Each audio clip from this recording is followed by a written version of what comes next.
என்னுடைய பெயர் கல்பனா. இன்றுதான் திருமணம் முடிந்து முதலிரவு அறையில் கணவருக்காக காத்திருந்தேன். என்னை நினைத்தும் எனது பரிதாபமான வாழ்க்கையை நினைத்தும் கண்களில் கண்ணீரோடு அமர்ந்திருந்தேன். இந்த திருமணம் எனது விருப்பத்தோடு நடந்தது அல்ல. இது எனது அப்பா அம்மாவின் கட்டாயத்தின் பேரில் நடந்தது. ஒவ்வொரு பெண்ணுக்கும் ஒரு ஆசை இருக்கும், எப்படிப்பட்ட கணவனை தேர்ந்தெடுத்து அவரோடு வாழ வேண்டும் என்று. ஆனால் என்னுடைய துரதிர்ஷ்டம், ஏற்கனவே திருமணமான ஒருவருடன் எனக்கு திருமணம் நடந்துவிட்டது. அவருக்கு 13 வயதில் ஒரு பெண் குழந்தையும் உள்ளது. அவரது முதல் மனைவி இறந்து விட்டார். ஆரம்பத்தில் இருந்தே இந்த சம்பந்தம் வேண்டாம் என்று மறுத்து வந்தேன். ஆனால் எனது அம்மாதான், நீ திருமண வயதை அடைந்து வெகு நாட்கள் ஆகிவிட்டன, இப்பொழுது உனக்கு வயது 28, இனிமேல் நினைப்பது போல சிறு வயது மாப்பிள்ளைகள் கிடைக்கப் போவதில்லை. அது மட்டுமல்லாது உனக்கு அள்ளி கொடுப்பதற்கும் எங்களிடம் வரதட்சணை என்ற பெயரில் எதுவுமே இல்லை. அப்படி இல்லை என்றாலும் போட்டி போட்டு திருமணம் செய்ய நினைப்பதற்கு நீ ஒன்றும் அவ்வளவு அழகும் இல்லை. இதை விட்டால் இன்னொரு சம்பந்தம் கிடைக்குமா என்ற சந்தேகம்தான். நாங்கள் சொல்வதை கேள், இந்த திருமணத்தை செய்து கொள் என்று கட்டாயப்படுத்தினார்கள். யோசித்து பார்க்க அவர் சொல்வதில் சிறிதாக உண்மை இருந்தாலும் எனது அப்பா அம்மாவிற்கு நான் சுமையாக இருக்க விரும்பவில்லை. மனதை கல்லாக்கி கொண்டு திருமணத்திற்கும் சம்மதித்து விட்டேன். திருமணம் நடந்து விட்டது. ஆனால் அதை முழுமையாக என் மனம் ஏற்றுக்கொள்ளவில்லை. கடந்த 2 மணி நேரமாக கணவருக்காக காத்திருக்கின்றேன். சிறிது நேரத்தில் என் கணவரும் அறைக்குள் வந்தார். வரும்பொழுது அவர் தனியாக வரவில்லை. உடன் 13 வயதான தனது மகளான ஸ்னேகாவையும் அழைத்து வந்தார். அவர் அப்படி செய்தது எனக்கு ஒரு மாதிரியாகத்தான் இருந்தது. வெளிக்காட்டிக் கொள்ளாமல் அமைதியாக அமர்ந்திருந்தேன். அவரது பெண் கணவரின் கையை பிடித்து, அப்பா, இதுதான் என் புதிய அம்மாவா என்று கேள்விகளை கேட்டாள். என் கணவனான குமாரும் ஆம் என்பது போல தலையாட்டி விட்டு குழந்தையும் அவரும் என் அருகில் வந்து அமர்ந்தனர். பிறகு என்னிடம், கல்பனா, இதுதான் என் மகள் ஸ்னேகா. இவளை உன்னுடைய சொந்த பெண்ணாக நினைக்க வேண்டும். இவள்தான் என்னுடைய உயிர். இவளை நீ எவ்வளவு சந்தோஷமா வைத்திருக்கின்றாயோ அவ்வளவு சந்தோஷமாக இந்த வீட்டில் நீயும் இருப்பாள். இல்லை என்றால் என ஏதோ கூற வந்துவிட்டு பாதியோடு நிறுத்திவிட்டார். கணவர் எனக்கு சொல்ல வந்ததின் அர்த்தம் என்னவென்றால், அவரின் மகளுக்கு நான் வேலைக்காரியாக இருக்க வேண்டும், அவள் என்ன செய்தாலும் நான் பொறுத்து கொண்டு போக வேண்டும் என்பதுதான். அவர் அப்படி கூறியதும் எனக்கு ஒரு விதமான கோபம் அவரின் மகள் ஸ்னேகாவின் மேல் உண்டானது. அது ஏன் என்றும் தெரியவில்லை. ஸ்னேகாவும் குறைந்தவள் அல்ல. அவளும் அவளின் அப்பா பேச பேச என்னை ஒரு வேலைக்காரியை போல பார்த்து கொண்டிருந்தாள். எனக்கும் குழந்தையின் முன்னால் அவர் அப்படி பேசியது ஒரு மாதிரியாக இருந்தது. ஸ்னேகாவும் இன்று இரவு புதிய அம்மாவுடன் படுத்துக் கொள்கிறேன் என எனது அருகே வந்து படுத்துக் கொண்டாள். என்னாலும் ஒன்றும் கூற முடியாமல் அமைதியாக அமர்ந்திருந்தேன். சிறிது நேரத்தில் நானும் எழுந்து அலமாரியில் வைக்கப்பட்டிருந்த பழைய புடவை எடுத்துக்கொண்டு பாத்ரூமுக்கு சென்றேன். உடையை மாற்றிவிட்டு மீண்டும் வந்து அமர்ந்து கொண்டேன். என் கணவர் குமார் சாதாரண புடவையை பார்த்துவிட்டு சிறிதாக கோபத்தின் முகத்தை வைத்திருந்தார். நான் கணவன் என்ன கொடுமை செய்தாலும் சகித்து கொண்டு அவருக்காக வாழக்கூடிய பெண்ணை சேர்ந்தவள் அல்ல. சிறிது நேரத்தில் அப்பாவையும் மகளையும் பார்த்துவிட்டு தரையில் பாயை விரித்து படுத்து விட்டேன். கணவர் குமார் என்னுடைய நடவடிக்கைகளை எதிர்பார்க்கவில்லை என்றுதான் தோன்றுகிறது.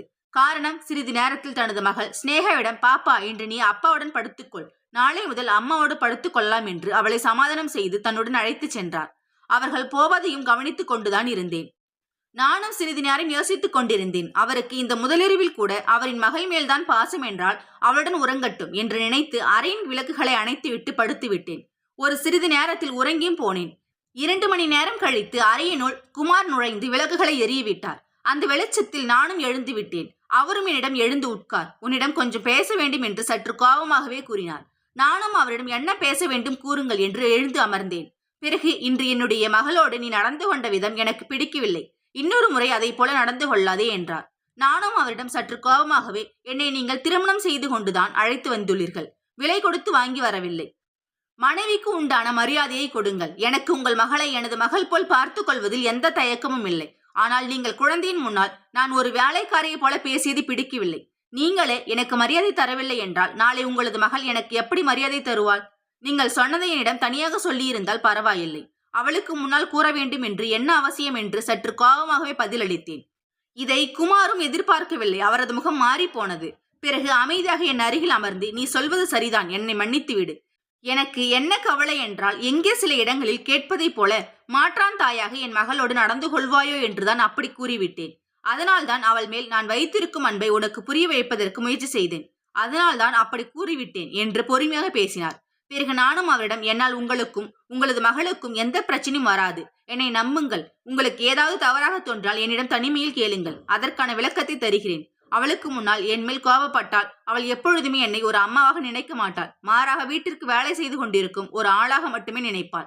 நான் அவளுக்கு அம்மாவாக இருக்க வேண்டும் என்றுதான் ஆசைப்படுகிறேன் என்று அவருக்கு நம்பிக்கை ஊட்டினேன். அவரும் சரி என்பது போல தலையாட்டினார். பிறகு ஸ்னேகாவின் அம்மாவை பற்றி பேசிக் கொண்டிருந்தார். ஸ்னேகாவின் அம்மாவிற்கும் அவருக்கும் எப்படி திருமணம் நடந்தது என்றும், ஸ்னேகா 10 வயதாக இருக்கும் பொழுது அவரது அம்மா எப்படி வியாதியால் இறந்து போனார் என்பதை பற்றியும் கூறிக்கொண்டிருந்தார். ஸ்னேகாவிற்கு அம்மாவின் துணை வேண்டும் என்பதால் திருமணம் செய்வதற்கு சம்மதித்ததாகவும் பேசிக் கொண்டிருந்தார். பிறகு நானும் முடிவு செய்து விட்டேன். 13 வயது குழந்தைக்கு என்னால் முடிந்த அளவு அன்பையும் பாசத்தையும் கொடுத்து அவளை பார்த்து கொள்ளலாம் என்று. பிறகு என் கணவர் குமார் எனக்காக வாங்கி வைத்திருந்த தங்க செயின் ஒன்றையும் முதலிரவு அன்பளிப்பாக கொடுத்தார். பிறகு இனிமையான இல்லற இரவில் அடியெடுத்து வைத்தோம். நான் ஸ்னேகாவை பற்றி யோசிக்கையில் அவள் 13 வயது சிறிய குழந்தை. இந்த வயதில் அவளுக்கு என்ன புரிய போகிறது? தெரியாமல் தவறு செய்தால் கூட சொல்லி புரிய வைத்து நல்லபடியாக பார்த்து கொள்ளலாம் என்றுதான் நான் நினைத்தேன். ஆனால் நான் நினைத்தது எவ்வளவு பெரிய தவறு என்று அப்பொழுது எனக்கு புரியவில்லை. மறுநாள் காலை வீட்டில் வேறு ஆள் இல்லை என்பதால் சீக்கிரமே எழுந்து உணவு தயாரிக்கும் வேலைகளை தொடங்கிவிட்டேன். சிறிது நேரத்தில் கணவரும் எழுந்து வர என்னை பார்த்து சிறிதாக புன்னகைத்து விட்டு குளிப்பதற்கு சென்று விட்டார். அதன் பின் ஸ்னேகாவும் எழுந்து பள்ளி செல்வதற்கு தயாராகி கொண்டிருந்தாள். பிறகு சிறிது நேரத்தில் இருவரும் சாப்பிட அமர்ந்தனர். நானும் காலை உணவை தயார் செய்து அவர்களுக்கு பரிமாறினேன். குமார் என்னிடம் மெதுவாக நன்றி கூறினார். பிறகு ஸ்னேகா தன் அப்பாவிடம், அப்பா, எனக்கு இட்லி தோசை எதுவும் வேண்டாம், எனக்கு உப்மா தான் வேண்டும், அம்மாவிடம் சொல்லி அதை செய்ய சொல்லுங்கள் என்றாள். நானும் ஸ்னேகாவிடம், ஸ்னேகா, உனக்கு நாளை கண்டிப்பாக உப்மா செய்து தருகிறேன். இப்பொழுது மூவருக்கும் சேர்த்து காலை உணவு தயார் செய்து விட்டேன். அது மட்டுமல்லாது அதை செய்வதற்கும் கொஞ்ச நேரம் ஆகும். இன்று ஒரு நாள் பொறுத்துக்கொள் என்று மிக பொறுமையாக பதில் கூறினேன். காரணம், முதல் நாள் அன்றி அவளது மனதில் என்னை பற்றி தவறான எண்ணம் எதுவும் இருக்க வேண்டாம் என்று நினைத்தேன். அவள் என்ன நினைத்தாலும் தெரியவில்லை. சாப்பாடு வைத்திருந்த தட்டை எடுத்து வேகமாக தரையில் வீசினாள். அதை பார்த்து எனக்கு கோபம் வந்தது. சிறு குழந்தையாக நினைத்த அவளுக்கு இவ்வளவு கோபம் வருகிறதா என்று. ஒன்றும் பேசாமல் அமைதியாக கணவன் குமாரை பார்த்தேன். அவரும் ஒன்றும் பேசாமல் அமைதியாக அவள் செய்வதை பார்த்து கொண்டிருந்தார். அதை பார்த்து எனக்கு இன்னும் கோபம்தான் வந்தது.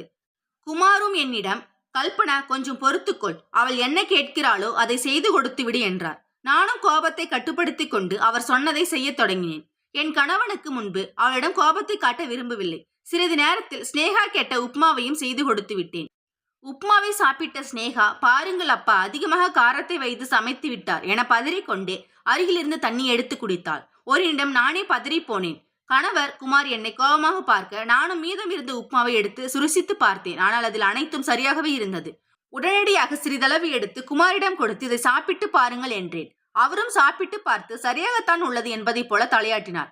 எனக்கு புரிந்து போனது, ஸ்னேகா வேண்டுமென்று நடிக்கிறாள் என்பது. அதற்கு மேலும் அவள் ஒன்றும் பேசாமல் வேகமாக பள்ளிக்கு சென்று விட்டாள். இப்படியே சில நாட்கள் கடந்தது. ஸ்னேகாவின் நடவடிக்கைகளும் எனக்கு தொல்லை தர ஆரம்பித்தது. பகல் முழுதும் சமைத்துவிட்டு நான் ஓய்வு எடுக்கவோ அல்லது குளிப்பதற்கு போகும் பொழுதோ ஸ்னேகா நான் சமைத்து வைத்த உணவுகளில் உப்பையும் மிளகாய் தூளையும் அதிகமாக கலந்து விடுவாள். இரவு சாப்பிட வரும் கணவரும் அதை சாப்பிட்டு விட்டு என்மேல் கோபப்பட்டார். உனக்கு சரியாக சமைக்க தெரியவில்லை என்று. ஸ்னேகாவும் தனது பங்கிற்கு அப்பாவிடம், அவருக்கு சரியாக சமைக்க தெரியவில்லை, வேண்டுமென்றே மோசமாக சமைத்து தருகிறார், என்னவென்று கேளுங்கள் என்று கணவரிடம் குறை கூறினாள். எனக்கும் புரிந்து போனது, இதை அனைத்தும் ஸ்னேகாதான் செய்கிறாள் என்று. மறுநாள் உணவில் மிளகாய் பொடியும் உப்பும் சிறிதும் சேர்க்கவில்லை. அன்றும் கணவர் சாப்பிட்டு பார்க்க, இன்றுதான் அனைத்தும் சரியாக உள்ளது என பாராட்டினார். இதை பார்த்த ஸ்னேகாவின் முகம் மாறிப்போனது. நானும் கணவரிடம், இன்று உணவில் மிளகாய் தூளும் உப்பும் சிறிதளவும் கூட கலக்கவில்லை என்றேன். அவரும் என்னை குழப்பமாக பார்த்தார். பிறகு நான் அவரிடம், இந்த வீட்டில் ஏதோ ஒரு பேய் உள்ளது, அதுதான் நமது உணவில் மிளகாய் பொடியையும் உப்பையும் அதிகமாக கலந்துவிட்டு செல்கிறது. எனக்கும் புரியவில்லை என்மேல் அதற்கு என்ன கோபம் என்று. நீங்கள் யாராவது மந்திரவாதி அழைத்து வாருங்கள், அதை உடனடியாக சரி செய்து விடலாம், இல்லை என்றால் தினமும் அதன் தொல்லைகள் தொடரும் என்றேன். இதை கேட்ட ஸ்னேகா ஒன்றும் பேசாமல் எழுந்து தனது அறைக்கு சென்று விட்டாள். கணவர் குமாரும் அதை புரிந்து கொண்டார். இதற்கெல்லாம் காரணம் ஸ்னேகாதான் என்று. கணவரும் என்னிடம், நான் அவளுக்கு புரிய வைக்கிறேன், நீ ஏதும் தவறாக நினைக்க வேண்டாம் என்றார். நானும் அவரிடம், பரவாயில்லை விடுங்கள், அவள் சிறு குழந்தை, சொன்னால் புரிந்து கொள்வாள் என்றேன். சிறிது நேரத்தில் ஸ்னேகாவின் அறைக்குள் சென்ற கணவர் அவளிடம் பேசிக் கொண்டிருந்தார். பிறகு ஸ்னேகாவையும் அழைத்து வந்து, அம்மாவிடம் மன்னிப்பு கேள் என்று ஸ்னேகாவை அதட்டினார். அவளும் குனிந்தபடி அழுது கொண்டிருந்தாள். பிறகு என்னிடம், என்னை மன்னித்து விடுங்கள் என்று கூறிவிட்டு வேகமாக தனது அறைக்குள் சென்று விட்டாள்.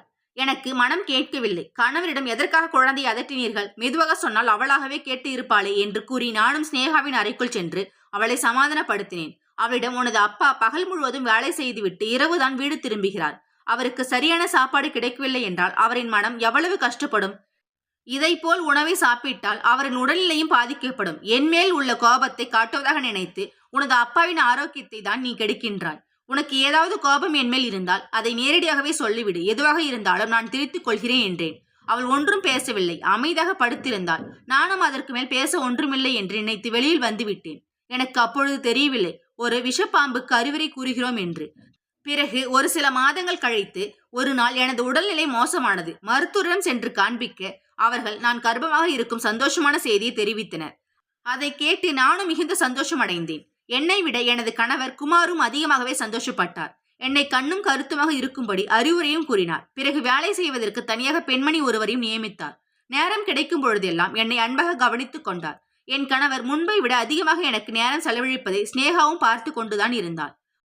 அவளுக்கு தெரியாது நான் கர்வமாக இருக்கும் விஷயம். முன்பெல்லாம் ஏனோ தானோ என்று பேசிக் கொண்டிருந்தவள் இப்பொழுதெல்லாம் என்னுடன் பேசுவதை நிறுத்திவிட்டாள். பள்ளி முடிந்து வீட்டிற்கு வந்தால் எப்பொழுதும் தனது அறையிலேயே முடங்கி கிடந்தாள். என் கணவர் குமாரும் ஒரு நாள் ஸ்னேகாவிடம் உனக்கு தம்பியோ அல்லது தங்கியோ வரப்போகிறாள் என்ற விஷயத்தை கூற அவள் கதறி அழுதாள். அப்பா, அப்படி யாரும் எனக்கு வேண்டாம், நாம் இருவர் மட்டுமே இருந்து விடுவோம், என்னை புரிந்து கொள்ளுங்கள் என்று அழுது கொண்டிருந்தாள். கணவர் குமாரும் அவளுக்கு புரிய வைக்க முயற்சி செய்தார்.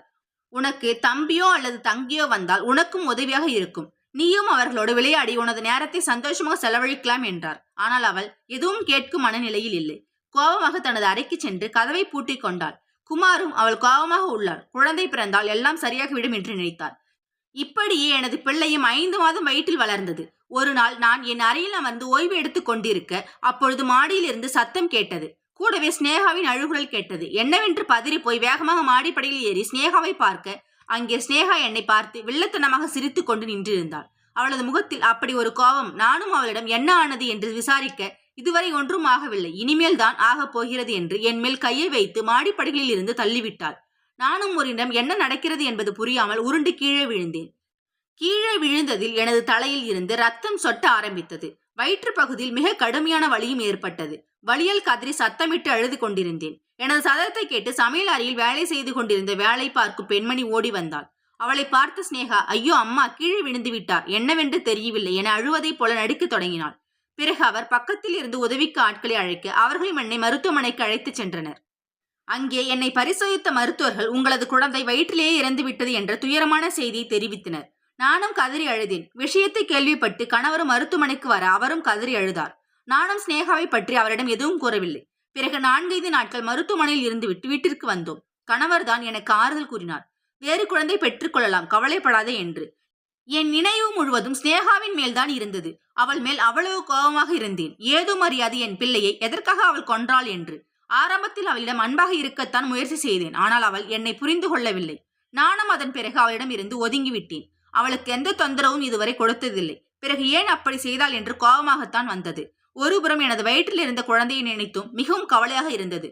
முதல் முறையாக மருத்துவமனையில் பரிசோதனை செய்யும் பொழுது மருத்துவர்கள் அந்த குழந்தையின் இதய துடிப்பை எனக்கு காண்பித்தனர். அதை இப்பொழுது நினைத்து நினைத்து அழுது கொண்டிருந்தேன். ஆனால் ஸ்னேகாவிற்கு எந்த மன வருத்தமும் இல்லை. இப்படி ஒரு காரியத்தை செய்து விட்டோமே என்ற குற்ற உணர்வும் இல்லை. இதை பற்றி நான் யாரிடமும் கூறாதது அவளுக்கு இன்னும் தைரியத்தை வரவழைத்திருந்தது. இதுவும் எனக்கு கோபமாகத்தான் இருந்தது. அவளை கொன்றுவிடலாம் என்று கூட தோன்றியது.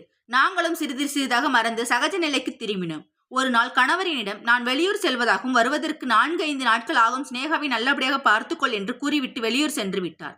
அன்று இரவே நானும் ஒரு முடிவெடுத்து விட்டேன்.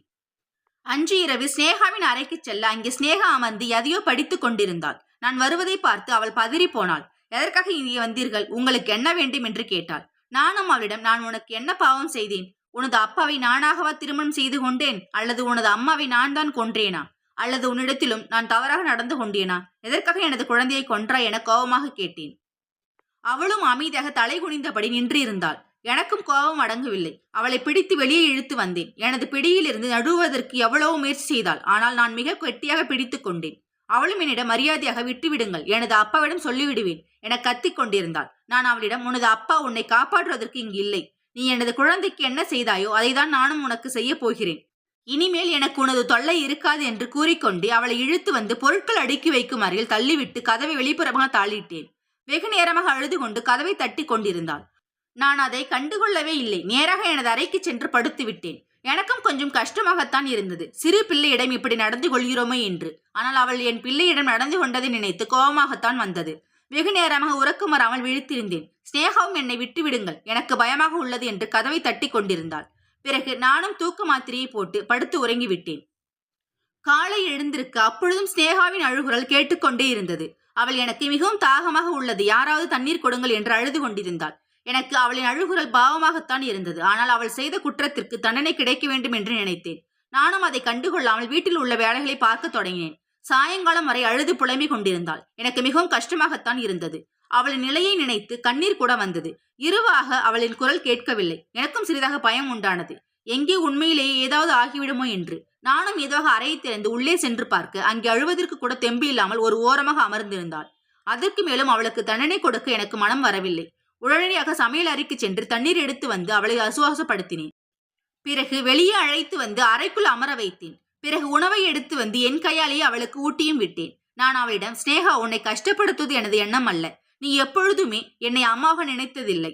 அதனால்தான் நானும் உன்னிடம் இருந்து விலகிவிட்டேன். நீ என்னை மாடிப்படிகளில் இருந்து தள்ளிவிட்டாய். எனது குழந்தையும் பறித்து விட்டாய். எதற்காக அப்படி செய்தாய் என அழுது கொண்டே கேட்டேன். முதல் முறையாக அவளும் அழுது கொண்டு, என்னை மன்னித்து விடுங்கள், உங்களுக்கு பயம் காட்டவே அப்படி செய்தேன். உண்மையில் குழந்தைக்கு இப்படி ஆகும் என்று எனக்கு தெரியாது. இதற்கு பிறகு உங்களுக்கு எந்த தொந்தரவும் தரமாட்டேன். எங்கே நீங்கள் எனது அப்பாவை என்னிடம் இருந்து பிரித்து விடுவீர்கள் என்று பயந்து போய்தான் அதை போல செய்துவிட்டேன். என்னை மன்னித்து விடுங்கள் என்று என்னை கட்டிப்பிடித்து அழுதாள். நானும் அவள் உண்மையாகவே மன்னிப்பு கேட்கிறாள் என புரிந்து கொண்டேன். பிறகு அவளை சமாதானம் செய்து வைத்தேன். நடந்தது நடந்துவிட்டது, இனிமேலாவது நல்லபடியாக இரு என அறிவுரையும் கூறினேன். அவளும் என்னை புரிந்து கொண்டதற்கு நன்றி என்று மீண்டும் மீண்டும் மன்னிப்பு கேட்டுக் கொண்டிருந்தாள். 2 நாட்கள் கழித்து கணவரும் வீட்டிற்கு வந்து விட்டார். அவர் நானும் ஸ்னேகாவும் அன்பாக இருப்பதை பார்த்து ஆச்சரியம் அடைந்தார்.